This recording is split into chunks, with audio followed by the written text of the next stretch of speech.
So kung makikita nyo, no, meron tayong side mirror.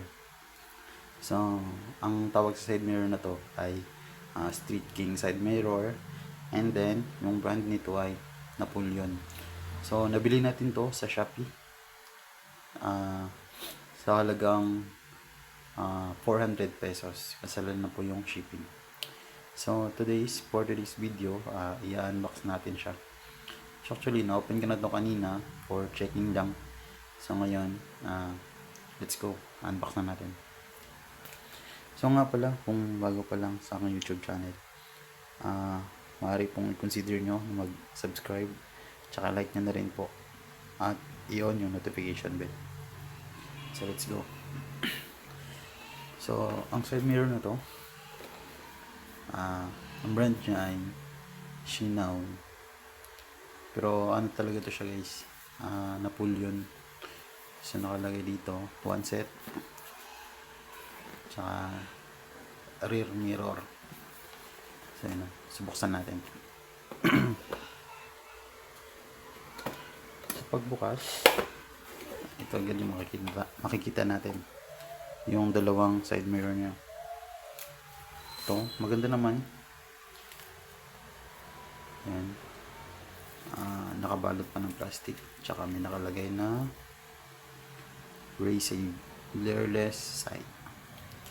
So ito yung pinaka side mirror, dalawa kasama sa box.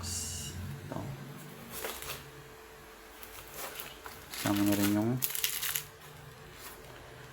dalawa to, guys, yung sa sabitan ng side mirror, balik yung turn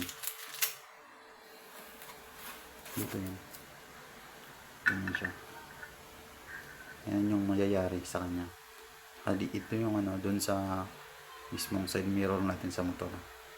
Tsaka naiikot to, na-adjust. Yan. At the same time, dito sa likod meron yan dito. And then sama na yung mga allen, dalawang allen dito. Itong maliit na allen dito, to adjust dito sa mga screw. Baka mamaya papakita ko sa inyo kung bakit, kung para saan ito ginagamit. Then yung sa kabila naman, ito yung mga cups niya, saka yung isang mahabang bolt, saka yung isang nung sabitan.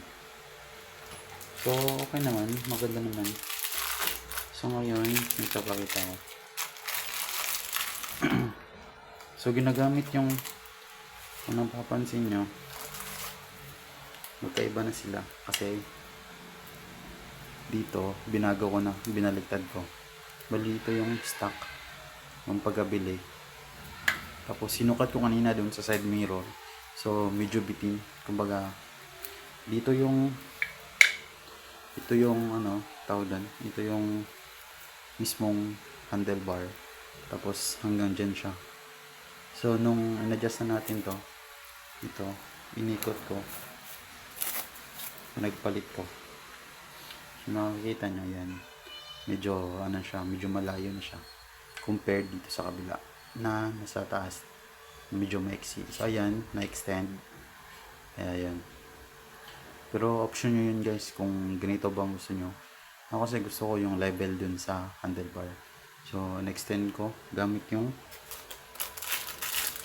itong maliit na allen.